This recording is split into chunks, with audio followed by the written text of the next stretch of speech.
Break के बाद एक बार फिर से स्वागत है आपका इनसाइड झारखंड न्यूज में और मैं हूं नंदिता। चलिए बढ़ते हैं खबरों की तरफ।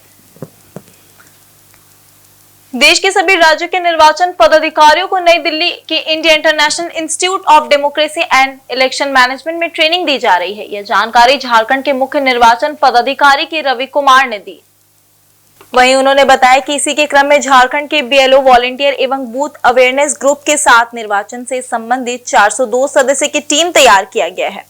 इस टीम के सदस्य नई दिल्ली में 19 एवं 20 मई को आयोजित 2 दिवसीय कार्यशाला में भाग लेंगे। उन्होंने कहा कि कार्यशाला में भाग लेने वाले सभी प्रतिभागियों के आवागमन, आवासन एवं भोजन की व्यवस्था सुनिश्चित की गई है। प्रतिभागियों के साथ जा रहे लाइसेंसिंग ऑफिसर इनके समन्वयन का ध्यान रखें। साथ ही सभी स्टेक होल्डर अपना पहचान पत्र अवश्य रख ले। के रवि कुमार गुरुवार को निर्वाचन सदन में ऑनलाइन माध्यम से सभी संबंधित जिलों के उप निर्वाचन पदाधिकारियों एवं कार्यशाला में भाग लेने वाले सभी प्रतिभागियों के साथ बैठक कर रहे थे। वहीं उन्होंने कहा कि 19 मई को आयोजित कार्यक्रम में पहले दिन योगा, मुख्य चुनाव आयुक्त ज्ञानेश कुमार के साथ इंटरैक्शन, निर्वाचन संबंधी रोल प्ले, राष्ट्रीय स्तर के प्रशिक्षकों के द्वारा प्रशिक्षण, विभिन्न स्टेक होल्डर का एक्सपीरियंस शेयरिंग आदि कार्यक्रम किए जाएंगे। वहीं 20 मई को नई दिल्ली के प्रमुख संस्थानों का भ्रमण हेतु 9 बस की भी व्यवस्था की गई है। साथ ही मुख्य चुनाव आयुक्त के निर्देश के अनुसार झारखंड के निर्वाचन से संबंधित विभिन्न स्टेक होल्डर के कार्यों को कार्यशाला के दौरान एक्सपीरियंस शेयरिंग किया जाएगा, जिसका डॉक्यूमेंटेशन कर अन्य राज्यों के प्रशिक्षण कार्यक्रम के दौरान इसका इस्तेमाल किया जाएगा।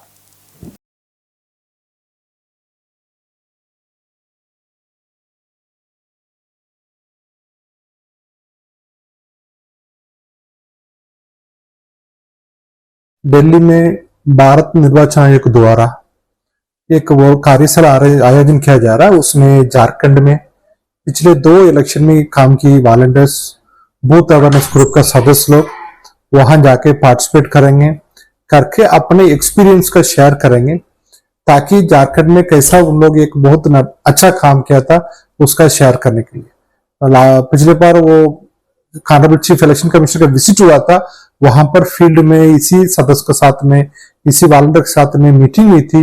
वहां पर उनका प्रभावित हुआ, उसका प्रभावित का एक रिकॉर्डिंग कराने के लिए, उसका आगे पूरा देश में कराने के लिए यहाँ से वॉलंटियर्स, बूथ अवेयरनेस ग्रुप का मेंबर्स, बीएलओ लोग, अन्य सदस्य भी दिल्ली पहुंचेंगे। 19-20 को वहां पर कार्यक्रम।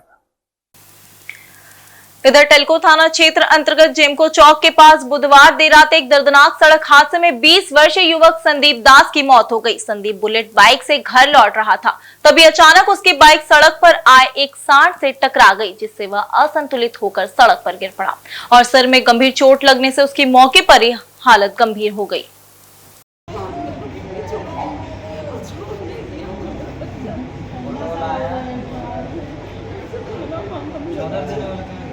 परिजन उसे गंभीर हालत में एमजीएम अस्पताल लेकर पहुंचे, जहां डॉक्टर ने जांच के बाद उसे मृत घोषित कर दिया। संदीप मनीफिट स्थित बीर बिरसागढ़ बस्ती का रहने वाला था और 3 भाइयों में दूसरे नंबर पर था। प्रत्यक्षदर्शियों ने बताया कि हादसा सड़क पर अचानक आए सांड के कारण हुआ है। वहीं परिजनों का कहना है कि संदीप किसी अज्ञात वाहन की चपेट में आ गया था।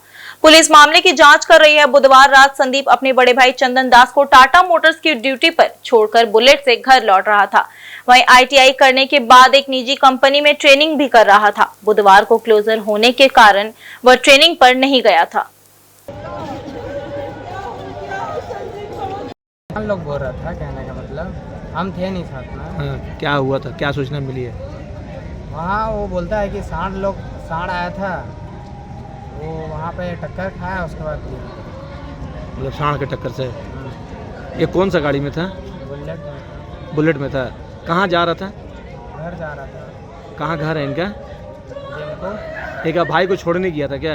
हाँ, भाई को छोड़ के आ रहा था। क्या नाम है इसका? संदीप। क्या करता क्या है? बता नहीं सकते, हम बैठते नहीं थे। अच्छा, मतलब सांड के चक्कर में एम्प्लॉय ये थे टेल्को का, मतलब सांड से लड़ने के कारण हुआ। कहाँ पर हुआ घटना वाला? जिनको। आपका क्या नाम हुआ? मेरा अजय दास। वहीं पेशा कानून पर एक वृहद चर्चा और लोगों से मिले सुझाव के आधार पर ड्राफ्ट तैयार करने के लिए रांची में कार्यशाला का आयोजन किया गया। इस कार्यशाला में पंचायती राज मंत्री दीपिका पांडे सिंह, कृषि मंत्री शिल्पी नेहा तिर्की, स्कूली शिक्षा मंत्री रामदास सोरेन, परिवहन मंत्री दीपक बिरुवा मौजूद थे। वहीं इनके अलावा कांग्रेस की झारखंड प्रभारी के राजू, कांग्रेस विधायक राजेश कच्छप, कांग्रेस के विधायक नमन विंसल कोगांडी कार्यक्रम में उपस्थित रहे। कार्यक्रम में कई एक्सपर्ट भी शामिल हुए। वहीं कार्यशाला में पेशा नियमावली पर सभी से राय ली गई ताकि इसे जल्द से जल्द लागू किया जा सके। कार्यशाला का उद्देश्य पेशा कानून की व्यवहारिक समझ को बढ़ाना, ग्राम पंचायत की भूमिका को सशक्त करना और संबंधित विभागों के बीच समन्वय स्थापित करना था। घंटों तक चली बैठक के बाद पंचायती राज विभाग की मंत्री दीपिका पांडे सिंह ने कहा कि पेशा ड्राफ्ट रूल पर विस्तृत चर्चा की गई। चर्चा के दौरान इस बात पर जोर दिया गया कि शेड्यूल एरिया में जाकर लोगों का विचार जाना जाए। उन्होंने कहा कि झारखंड में लोगों के सुझाव के बाद पेशा कानून बनाया जाएगा ताकि इसे आसानी से लागू किया जा सके। उसको राज्य सरकार और खास करके इस विभाग के मंत्री होने के नाते मैं उसको ग्रहण करती हूँ और आप लोग को आश्वस्त करती हूँ कि आप लोगों की बातों को ध्यान में रखते हुए इस राज्य में जब पेशा एक्ट लागू होगा तो इस कमरे में उपस्थित सभी लोग इस बात को मानेंगे कि राज्य सरकार ने आज का जो यह संगोष्ठी आयोजित किया पूर्ण बैठक था। पेशा ड्राफ्ट रूल 2024 हम लोगों ने पब्लिक डोमेन में एक हफ्ते पहले जारी किया था।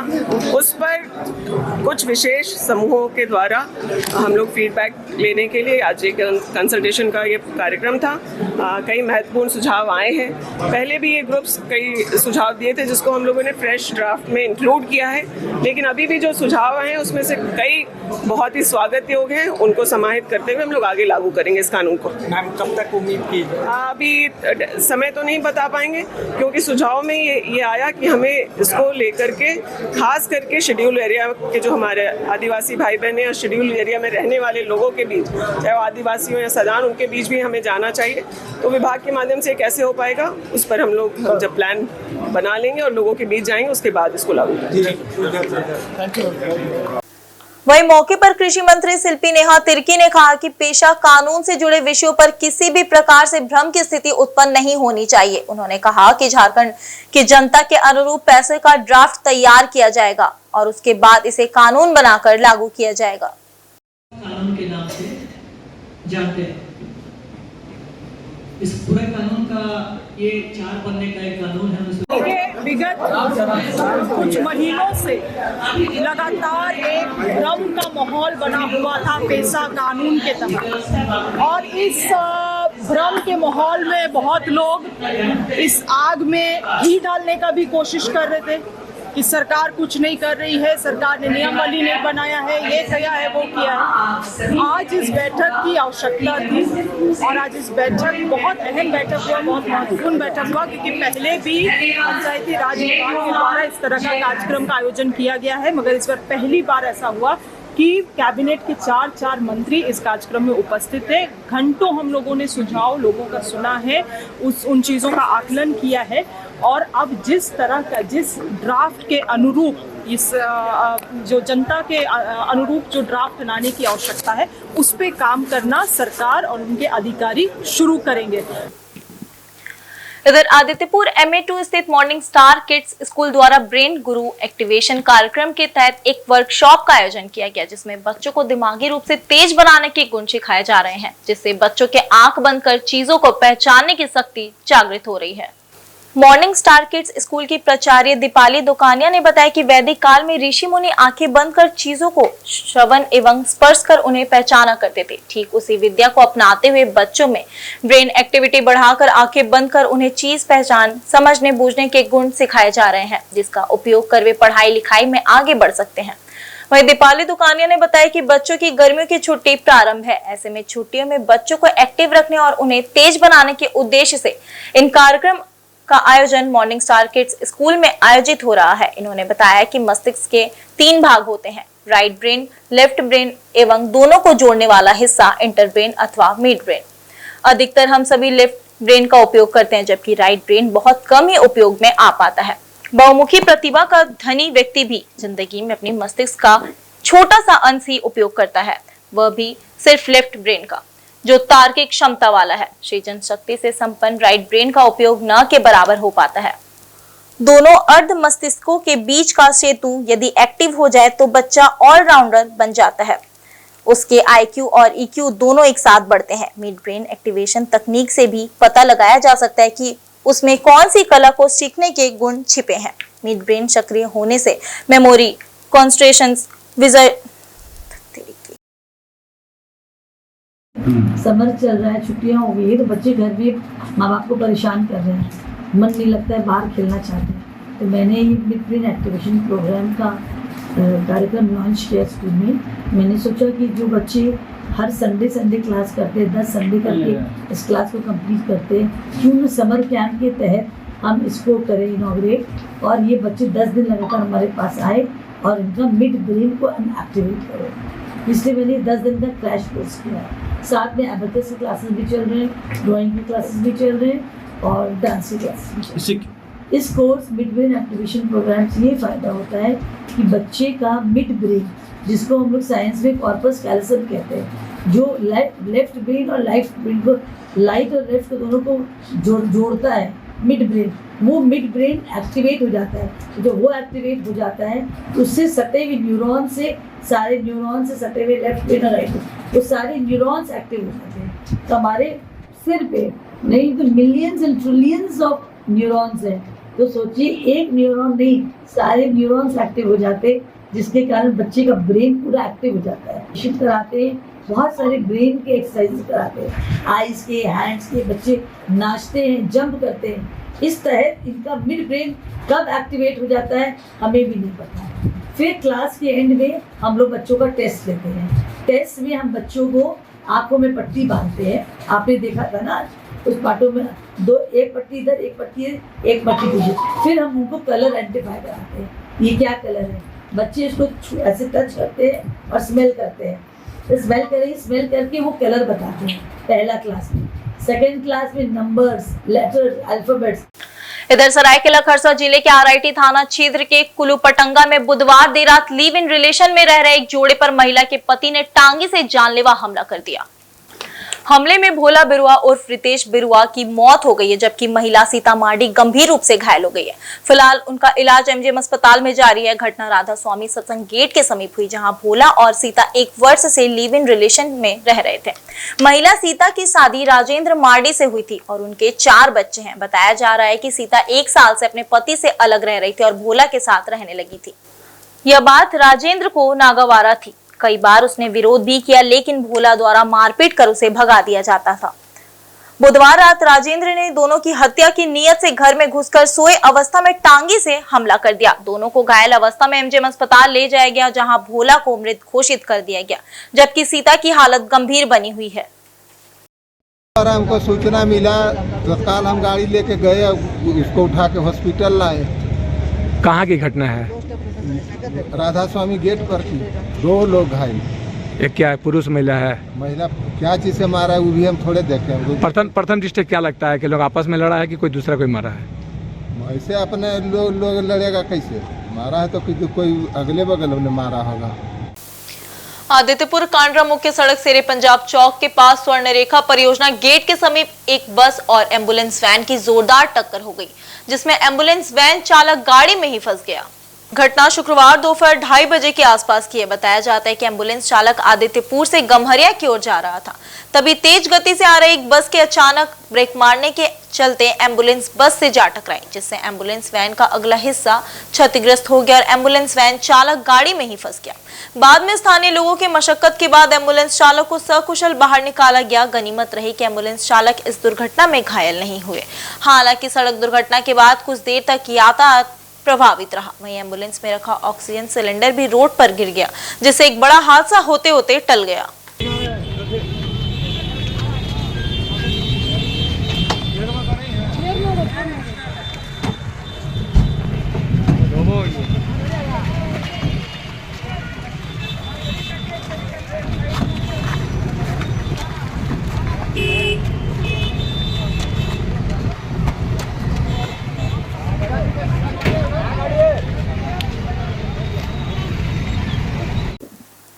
इधर सीनी टाटा ट्रस्ट के सहयोग से विद्यालय प्रबंधन समिति एसएमसी के दो सदस्यों के लिए 1 दिवसीय प्रशिक्षण कार्यशाला का आयोजन प्रखंड संसाधन केंद्र सरायकेला में किया गया, जिसमें 20 विद्यालय के दो सदस्यों ने भाग लिया। सरायकेला प्रखंड कार्यक्रम पदाधिकारी सांत्वना जेना ने अपने संबोधन में कहा कि कार्यशाला के माध्यम से विद्यालय के विकास एवं स्कूली बच्चों के लिए गुणवत्तापूर्ण शिक्षा प्रदान करने में विद्यालय प्रबंधन समिति की सहभागिता के प्रति सदस्यों को जागरूक करना है।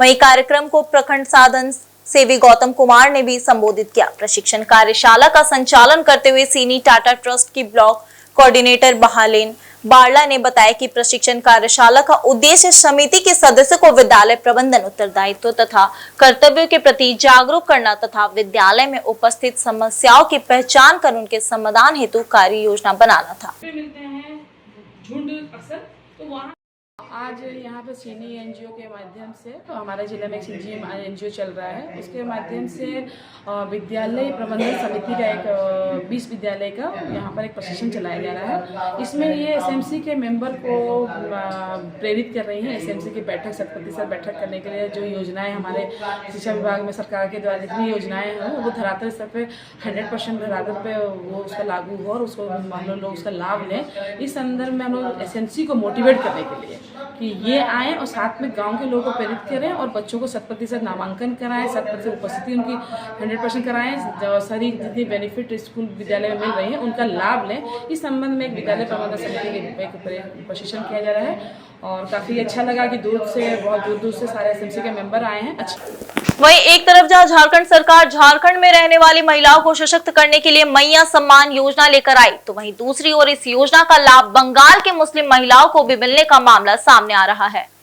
वहीं फर्जी राशन कार्ड, फर्जी मोबाइल नंबर के सहारे गलत तरीके से रजिस्ट्रेशन कराकर मुस्लिम महिलाएं इस योजना का लाभ ले रही है। सत्यापन सूची में इन महिलाओं के नाम आने से मुखिया बागराय सोरेंद्र दंग रह गए। वहीं पंचायत के मुखिया बागराय सोरेन ने बताया कि 480 मैया सम्मान योजना के लाभुकों के सत्यापन के लिए सूची प्रखंड से उपलब्ध कराई गई है। वहीं सूची में जब जांच की जा रही है तो पता चला कि कलिकापुर पंचायत में 27 बंगाल के मुस्लिम महिलाएं इस योजना का लाभ ले रही थी। वहीं उन्होंने कहा कि जब इन महिलाओं के मोबाइल नंबर से संपर्क किया गया तो कई नंबर गलत निकले, साथ ही जो नंबर चालू है वह बंगाल से फोन रिसीव कर रहे हैं। वहीं योजना का लाभ लेने के लिए राशन कार्ड जरूरी था, मगर फर्जी राशन कार्ड नंबर डालकर इस योजना का लाभ बड़े ही आसानी के साथ मुस्लिम महिलाएं ले रही थी। वहीं उन्होंने कहा कि मेरे पंचायत में एक भी मुस्लिम परिवार निवास नहीं करते हैं, मगर फर्जी तरीके से इन महिलाओं का लाभुकों की सूची में आना कहीं न कहीं फर्जीवाड़ा का मामला सामने आ रहा है। वहीं उन्होंने कहा कि इस मामले को लेकर झारखंड सरकार से उच्च स्तरीय जांच की मांग भी करते हैं ताकि सभी लाभुकों का सत्यापन हो, साथ ही यहाँ के रहने वाली महिलाओं को इस योजना का लाभ मिल सके।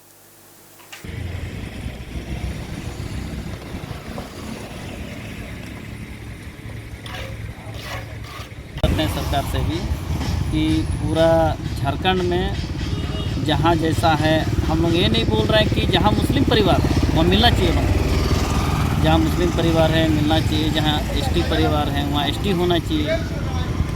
हर समाज का जहाँ रहते हैं पंचायत में उस समाज का लाभ होना चाहिए, लेकिन जहाँ कोई समाज रहता ही नहीं है और उस समाज से लाभ उठाएगा, ये अचिंतक की बात है।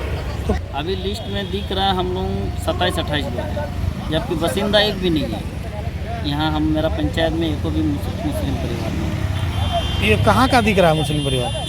ये सब देख रहा, बंगाल उंगल का देख रहा, सब इधर उधर का देख रहा। सब ने तो अभी जांच नहीं किया है, तो हम लोग यहाँ से अपना स्तर से जो देख रहा है वो सब कार्ड भी दे रहे हैं। यहाँ का लाभुक को भी बता रहा है, यहाँ का जो हम लोग का DLO सचिव के साथ जो अभी वर्तमान में बैठ रहा सत्यापन जो चल रहा उसमें भी हम लोग हटा दे रहे हैं और आप लोगों के माध्यम से हम लोग अवगत कराते हैं कि इसको सुधार भी होना चाहिए। गरीब परिवार को नया सम्मान मिलना चाहिए। तो आज हमारा जितना माँ बहन है उसको तो मिल नहीं रहा, इसीलिए जो दूसरा कास्ट है वो लोगों को मिल रहा। आज हम लोग जो चाह रहे हैं वो भी नहीं हो रहा। इधर हम लोग मुखिया से भी बोल रहे हैं कि ऐसा ऐसा बात है, इसका करिए, तो बाहर चल जा रहा पैसा। जितना मैया सम्मान का जितना 4 गो 5 गो 6 गो अपना परिवार के लिए वो लोग का पैसा तो बाहर जा रहा है। यही बोल रहे हैं कि हम लोग का जैसा हम लोग का जो सेवा में हम लोग को पहले हमारे क्षेत्र में मिलना चाहिए, इसी को पहले होना चाहिए। कहाँ जा रहा पैसा? पैसा तो बाहर चल जा रहा। और अभी के बुलेटिन में इतना ही। तब तक के लिए देखते रहिए इनसाइड झारखंड न्यूज। धन्यवाद।